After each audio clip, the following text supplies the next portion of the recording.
예전에 제가 중국 신장 자치구 우르무치에 있는 중화성경신학원에 강의를 하러 간 적이 있었어요. 우르무치라는 도시에는 위구르족이 살고 있지요. 위구르족은 지금의 터키 사람들과 동일한 혈통을 가진 사람들인데 대부분 이슬람을 믿는 무슬림들입니다. 선교사님께서 현지인들이 찾는 맛있는 양고기집에 저를 데려가셨어요. 이른 저녁 시간인데도 손님들이 정말 북적북적 되더라고요. 그런데 가만히 보니까 양고기를 뜯고 있는 손님 대부분이 우리와 비슷하게 생긴 한족들이었어요. 말씀드린 것처럼 우르무치가 눈이 쌍꺼풀이 져 있고 콧날이 오똑하고 서양 사람들처럼 생긴 위구르족들이 살고 있는 도시였지만 중국 정부에서 정치적으로 그곳에 한족들을 많이 이주시켰거든요. 그래서 자치 민족의 퍼센테이지가 떨어지면 지원을 안 해도 된다는 그런 것 때문에 정치적으로 많이 이주를 시켰어요. 그래서 위구르족과 한족들이 사이가 상당히 좋지 않습니다. 그런데 위구르족이 운영하는 양고기집에 한족들이 우르르 몰려온 거예요. 이상하다 싶어서 선교사님께 여쭤봤죠. 그랬더니 그분 말씀이 한족들이 운영하는 양고기집에 가면 양고기라고 하지만 다른 고기가 나오는 경우가 있다는 거예요. 양두구육이라는 사자성어를 아시죠? 양 머리를 걸어놓고 개고기를 판다. 남을 속인다는 뜻이에요. 실제로 아무 고기를 양기름에 담가 놓으면 양고기 맛이 난다고 해요. 한족들이 종종 이렇게 속인다는 거죠. 하지만 이슬람을 믿는 위구르족들은 엄격한 율법으로 인해서 절대 다른 고기를 양고기로 속이지 않는다는 거예요. 그러니까 한족들이 위구르족들은 싫어하지만 그들이 음식 가지고 장난치지 않는다는 사실만큼은 믿어주는 거예요. 쟤들은 절대 음식 가지고 속이지 않아. 무슬림이니까. 저는 그 이야기를 들으면서 한편으로 부러운 마음이 들더라고요. 우리가 2월 한 달 동안 그리스도인다움이란 무엇인가라는 주제로 말씀을 나눌 텐데 여러분 그리스도인다움이 무엇이라고 생각하십니까? 성경을 보면 그리스도인이란 말이 처음 등장하는 것은 안디옥 교회였어요. 왜 그리스도인이란 말이 나왔는가 살펴보면 당시 사람들이 그리스도인들을 마구 핍박하고 심지어 재산까지 뺏어가도 그들이 고소할 수 없었거든요. 그럼에도 불구하고 우직하게 신앙을 포기하지 않는 그리스도인들을 조금은 어리숙한 사람, 미련한 사람 이렇게 경멸하듯이 부르기 시작했다는 거예요. 또 전염병이 창궐해서 많은 사람들이 죽고 사람이 사람 취급하지 않을 때 묵묵히 병자들을 돕고 죽은 시체를 장사 지내주는 사람들이 그리스도인들이었다는 거죠. 그렇다면 지금 여러분들의 이웃은 교회에 다니는 여러분들에게 어떤 이미지를 가지고 있을까요?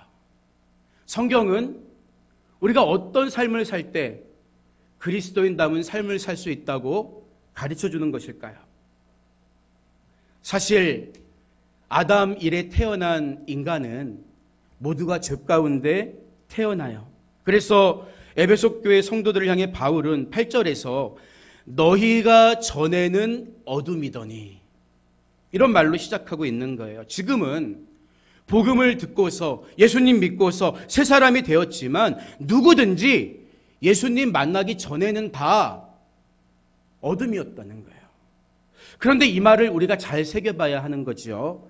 여기서 어둠이란 무지와 죄악과 불의를 가리키는 말인데 성경은 우리가 전에는 그런 어두운 환경 속에 있었다. 어두운 세력에 지배하려 했다고 말하는 게 아니라 우리 자체가 어둠이었다.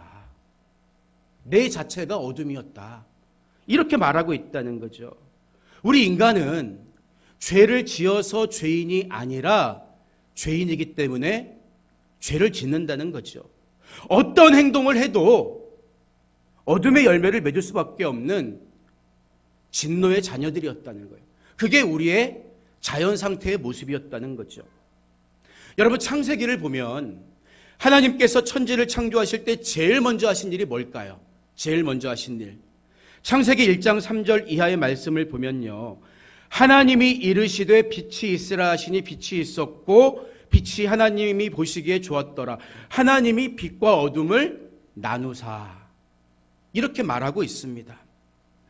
하나님이 제일 먼저 하신 일이 무질서하고 흑암이 가득 찬 곳에서 빛을 만드시고 그 빛을 어둠과 분리했다는 거예요. 여러분, 빛과 어둠은 절대 양립할 수가 없습니다. 빛이 비치면 어둠은 사라질 수밖에 없는 거예요. 그래서 예수님은 요한복음 8장 12절에서 나는 세상의 빛이니 나를 따르는 자는 어둠에 다니지 아니하고 생명의 빛을 얻으리라. 분명하게 선언하신 거예요. 전엔 어둠이었던 우리가 다시 빛으로 하나님의 자녀로 설 수 있는 유일한 근거가 뭐라는 거예요? 생명의 빛으로 이 땅에 오신 예수님을 내 안에 영접하는 것이다. 그러니까 전에 예수님을 알지 못하고 어둠에 있었을 때는, 어둠 그 자체였을 때는 우리가 하는 말이나 행동이 어둠의 열매일 수밖에 없었다는 거죠. 그렇기 때문에 우리가 정말 주의 깊게 읽어야 하는 구절은 이어지는 말씀, 8절 후반부의 말씀이에요. 우리가 전에는 어둠이었지만 이제는 어떻다는 거예요? 주 안에서 빛이라. 빛의 자녀들처럼 행하라. 여러분, 그리스도인이란 전과 후가 극명하게 다른 사람입니다. 이제는 주 안에서 빛이라 라는 말은 어둠의 자녀로 살아온 지난 날과의 단절을 의미하기 때문이에요. 전에는 내가 그랬지만 지금은 이래야 한다는 거죠. 빛의 자녀가 되었다면 마땅히 빛의 자녀처럼 살아야 하는 거예요. 빛의 자녀로 살면 반드시 빛의 열매가 맺히게 된다는 거죠. 그러면 빛의 열매는 무엇입니까? 우리가 그리스도인이 되었다면 뭐가 달라져야 하느냐는 거죠. 본문 9절의 말씀을 보면요. 빛의 열매는 모든 착함과 의로움과 진실함에 있느니라. 착함과 의로움과 진실함에 있다는 거예요. 빛의 자녀가 된 우리들에게 성경이 제일 먼저 요구하는 빛의 열매는 착함입니다. 여러분, 여기서 착함에 해당하는 헬라어가 아가도 슈네라는 말인데, 이 단어는 어떤 개인의 타고난 천성의 착함을 얘기하는 게 아니에요. 의지적인 뜻을 가지고 선함에 이르는 것을 가리키는 단어입니다. 보세요. 우리 주변에는 천성이 부드러운 남자들이 있어요. 저처럼 이렇게 누가 어떤 말을 해도 화를 잘 안 내고 그런 분들이 덜어 있다고요. 하지만 여러분 잘 생각해 보세요. 이것은 개개인의 차이일 뿐 인간의 착함, 인간의 선함 결국은 한계가 있죠. 임계점에 도달하면 누구든지 폭발하고 마는 거예요. 하지만 성경이 우리에게 요구하는 착함이란 우리의 인격의 착함을 얘기하는 게 아니에요. 타고난 성품을 얘기하는 게 아니라 그리스도의 성품을 닮아가는 착함을 이야기하는 거예요. 그렇기 때문에 나는 천성이 차갑고 무뚝뚝하기 때문에 착하게 살기 어려워. 이런 변명을 할 수가 없다는 거지요. 그래서 성령의 9가지 열매 중에 양선이라는 열매가 있는데 그 양선이라는 단어에 오늘 본문의 착함으로 쓰인 아가도 슈네라는 말이 똑같이 쓰인 거예요.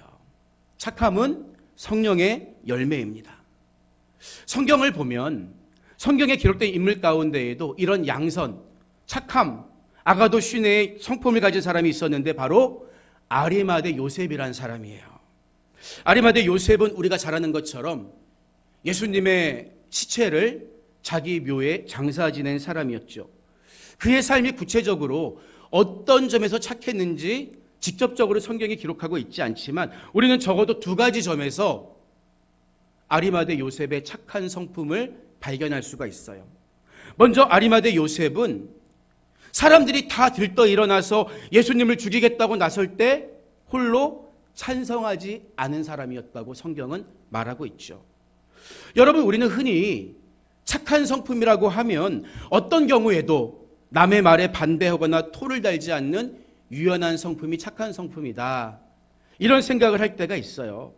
하지만 성경이 말하는 착한 성품, 선한 성품이란 진리를 잣대로 예와 아니요를 분명히 말할 수 있는 성품을 의미한다는 거죠. 그래서 아리마대 요셉은 모두가 두려워 떠난 자리에서 예수님의 시신을 요구하여 자신의 무덤에 장사 지냅니다. 모두가 예수님을 죽이겠다고 할 때 홀로 반대했고, 아무도 예수님의 시체를 거들떠보지 않을 때 담대하게 빌라도에게 가서 예수님의 시체를 달라고 요구했던 사람, 그 사람이 아리마대 요셉이었다는 거예요. 그를 가리켜서 성경은 선한 사람이다, 아가도 시내의 사람이다, 이렇게 이야기한다는 거죠. 이것은 단순히 타고난 그의 천성이 착한 것을 넘어서 그의 선택이, 그의 결단이 선한 것이었다고 성경이 말한다는 거예요. 빛의 자녀로 사는 사람들에게서는 예와 아니요를 분명히 말할 수 있는 이런 착한 성품이 나타나야 한다는 거예요. 빛의 자녀들에게 나타나는 두 번째 열매는 의로움입니다. 여러분, 의로움이 뭐라고 생각하시나요? 성경에서 말하는 의라는 말은 기본적으로 하나님이 주관하셔서 우리들을 하나님과의 바른 관계로 회복시켜 주시는 상태를 가리키는 단어이죠. 그래서 우리가 예수 그리스도로 말미암아 하나님 앞에서 의롭다 하심을 얻었다, 이렇게 말할 수가 있는 거잖아요. 우리가 흔히 생각하는 것처럼 사람들이 세운 법이나 철학의 근거에서 정의를 판단하는 것과는 조금 다른 개념입니다. 사람들은 흔히 복음 그러면 기쁜 소식이라는 것만 떠올릴 때가 있어요. 물론 복음은 말 그대로 복을 전해주는 기쁜 소식이 맞습니다. 나에게 복을 주는 소식, 맞아요. 하지만 복음이란 말, 유앙겔리오라는 말의 원래 의미는 단지 나를 기쁘게 하는 소식이란 뜻만 있는 게 아니라 의로운 소식, 선한 소식이라는 뜻이 함께 담겨 있는 거예요. 여러분, 잘 생각해 보세요. 왜 우리에게는 복음, 곧 의롭고 선한 소식이 필요할까요? 우리가 살고 있는 이 세상은 죄악으로 인해서 불의해졌기 때문이에요. 깨어졌기 때문입니다. 깨어진 세상 속에서 어둠에 속한 사람이 스스로 행하는 행위는 의로워질 수가 없는 거예요. 따라서 다른 사람들에게 보이기 위해서 외식을 행했던, 의를 행했던 바리새인과 같은 삶을 살아서는 하나님의 기준에 합할 수가 없는 거죠. 참된 의란 오직 의로우신 하나님으로부터 오는 것으로 하나님과 사람들 앞에서 하나님의 뜻에 따라 믿음으로 행하는 것이 의입니다. 그렇기 때문에 예수님은 제자들에게 기도를 가르쳐 주시면서 뭐라고 기도하라고 가르쳐 주시지요? 뜻이 하늘에서 이루어진 것 같이 땅에서도 이루어지이다. 하나님의 의가 하늘에서 이룬 것 같이 이 땅에서 나를 통해 이루어지게 해달라고 기도하라, 이렇게 가르쳐 주셨다는 거예요. 그렇기 때문에 성경이 말하는 의로움이란 결국 나를 통해 하나님 나라의 정의가 실현되는 것, 이게 의로움이라는 거예요. 내가 그런 의를 행할 때 우리는 빛의 자녀로서 열매를 맺고 있는 것입니다. 마지막으로 진실함에 해당하는 헬라어 알레데이아라는 단어는 신약 성경의 다른 곳에서도 종종 사용됐는데 그때는 진리로 번역됐어요. 진리. 그래서 진리의 말씀, 성경을 가리킬 때도 오늘 진실함으로 번역된 알레데이아라는 단어가 쓰여지기도 했죠.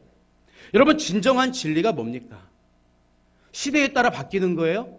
상황에 따라 변하는 것입니까? 진리는 시대가 바뀌어도 상황이 달라져도 동일한 거예요. 그렇기 때문에 참된 진리는 은혜와 진리가 충만하신 예수님으로부터 온 것입니다. 그렇기 때문에 본문에서 이 단어를 진실함이다, 진실함이다, 다른 곳에서는 진리 또는 성경을 가리키는 그 알레데이아라는 단어를 진실함으로 번역한 것은 진리를 통해 거듭난 우리 그리스도인들의 성품은 진리이신 주님처럼 조금의 거짓도 없어야 한다는 것을 강조하려는 말씀이에요. 여러분, 성경을 영어로 캐논이라고 해요. 캐논, 대문자 C로 시작하는 캐논이라고 하는데, 캐논이란 뜻이 뭡니까? 자, 길이를 재는 자, 척도라는 뜻이에요. 여러분, 자는 한국에서 측정하든 미국에서 측정하든 아프리카에서 측정하든 똑같습니다. 시대나 장소에 따라 변하는 게 아니에요. 마찬가지로 빛의 자녀라면 언제나 동일한 말씀의 기준으로 살아야 하는 거예요.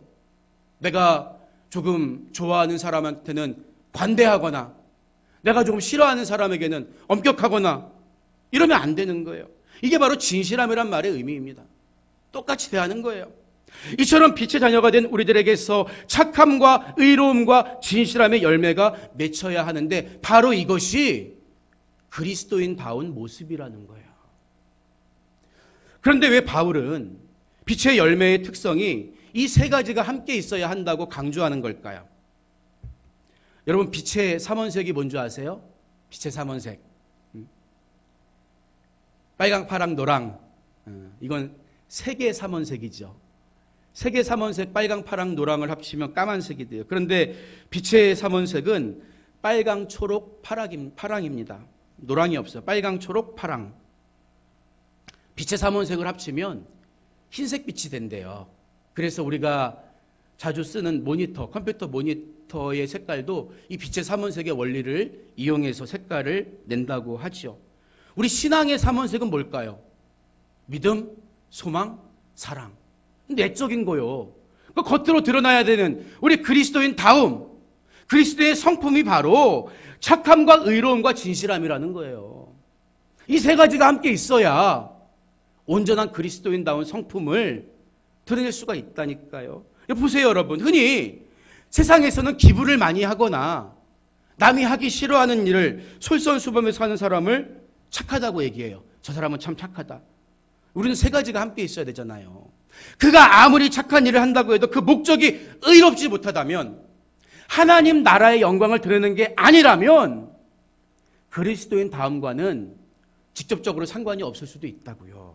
또 아무리 세상에 나아가 의를 부르짖고 정의로운 삶을 구현한다고 해도 그것이 진리의 잣대, 진리의 말씀에 서지 못한 세상의 철학과 판단에 근거한 것이라면 그리스도인 다음과는 다를 수도 있다는 거예요. 세계의 빛이 모여서 하얀 빛깔을 만들어내는 것처럼 주 안에서 착함과 의로움과 진실함이 공존하고 함께 드러날 때 우리는 비로소 빛의 자녀답게 살고 빛의 열매를 맺을 수가 있다는 거죠. 우리가 이런 빛의 열매를 맺을 수 있는 근거가 어디 있습니까? 우리가 어둠이었을 땐 절대 맺을 수가 없어요. 그러나 생명의 빛이신 주님이 내 안에 찾아오셔서 나를 집으로 삼아주시고 함께 거하시기 때문에 우리는 그 빛을 그냥 드러내면 되는 거예요. 예전에 어떤 권사님이 그런 말씀을 하세요. 자기가 처음 은혜 받고 하나님 만나니까 너무 기쁘대요. 야, 내가 이 좋은 주님을 왜 몰랐을까? 당연하겠죠. 전에 어둠이었을 때 어떻게 알겠습니까? 그래서 교회 나가면서 그런 생각을 했대요. 나는 이제야 주님 만나서 이렇게 좋은데 진작에 주님 만난 교회에 있는 집사님, 권사님들은 얼마나 천사 같고 얼마나 천국 같은 삶을 살까. 나는 지금 믿은 게 억울해 죽겠는데. 그런데 교회 나가보니까 전혀 그렇지 않아서 깜짝 놀라고 실망을 했다는 거예요. 여러분, 우리는 흔히 예전엔 나도 하나님 정말 사랑했는데, 나도 정말 열심히 있었는데 지금은 그렇지 않다고 말하는 분들을 종종 보게 돼요. 그리고 그게 당연하다고 생각할 때가 있죠. 여러분, 하지만 성경은 분명히 우리 신앙이 영적 아이에서 영적 청년으로, 그리고 이제는 누군가를 잉태할 수 있는 영적 부모로 그리스도의 장성한 분량까지 나아가야 한다고 요구하고 있는 것입니다. 우리가 영적으로 성숙해진다는 것은 하나님에 대해 더 많이 알아간다는 의미이지 하나님에 대한 관심이 적어져도 된다는 의미가 절대 아니라고요. 우리가 빛의 자녀로 살기 위해서는 그래서 훈련이 필요한 거예요. 중단하면 안 됩니다. 다른 나라 언어만 반복해서 공부해야 되는 게 아니에요. 그렇기 때문에 10절 말씀에서 바울이 뭐라고 얘기합니까? 주를 기쁘시게 할 것이 무엇인가 시험하여 보라. 반복해서 살아야 한다. 착함과 의로움과 진실함의 열매를 오늘 나는 맺었는가? 돌아보면서 계속해서 노력해야 된다는 거예요. 오래전 이사야 선지자 또한 이사야서 60장 1절에서 일어나라 빛을 발하라 이는 내 빛이 이를 얻고 여호와의 영광이 내 위에 임하였음이니라. 이렇게 선포하잖아요. 여기서 빛도 마찬가지입니다. 어둠이던 우리에겐 빛이 없었어요. 우리 자신에게서 나오는 빛을 이야기하는 게 아니라 하나님이 비춰주신 빛을 발하라는 거예요. 그 빛을 은혜로 값없이 비춰주셨기 때문에 마치 우리가 그것을 소유하고 있는 것처럼 이사야는 내 빛이라고 표현한 것뿐이죠. 따라서 우리 위에 임한 여호와의 영광도 하나님이 비춰주신 빛으로 인해 우리에게 임하게 되는 하나님의 영광을 의미하는 거예요. 이사야도 그것을 빛을 드러내라고 선포한 것입니다. 보세요. 밤하늘에 반짝이는 별들 중에는 스스로 타면서 빛을 내는 태양 같은 별이 있죠. 항성이라고 그래요. 하지만 그 빛을 반사시켜서 빛을 드러내는 별들은 행성이라고 이야기해요. 행성은 물론 심지어 스스로 타는 항성조차도 성경이 말하는 본질적인 빛이 아닙니다. 그렇게 빛을 내는 광명체들은 하나님이 넷째 날 만드셨지만 본질적인 빛은 첫째 날 빛이 있으라 이 말씀으로 창조하셨기 때문이에요. 하물며 본질상 어둠이고 진노의 자녀였던 우리에게 어떤 빛이 있을 수가 있었겠습니까? 우리는 그렇기 때문에 오직 내 안에 계신 주님의 빛, 하나님의 거룩한 성품으로부터 나오는 생명과 치유의 빛, 구원의 빛을 세상에 드러내야 할 의무가 있다는 거예요. 우리들을 살리고 우리들을 변화시킨 이 빛은 바로 수많은 선지자들을 통해 예언되어 온 구원의 빛 예수 그리스도이십니다. 이 빛이 우리 안에 머물고 있을 때 우리는 착함과 의로움과 진실함, 예수 그리스도를 닮은 열매를 반드시 맺어야 하는 거예요.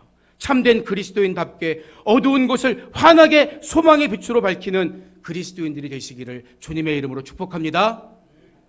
오늘 말씀을 정리하겠습니다. 19세기 미국의 최고로 유명했던 시인 가운데 한 사람인 롱펠로우라는 시인이 있어요. 그런데 롱펠로우는 인생에 쓰라린 경험이 많은 사람이었어요. 사랑하는 아내가 젊어서 오랫동안 앓다가 죽었고요. 재혼한 아내마저 몇 년 안 되어서 부엌에서 화상을 입고 앓다가 또 세상을 떠납니다. 사랑하는 아내를 계속해서 잃은 거죠. 한 기자가 이렇게 물어요.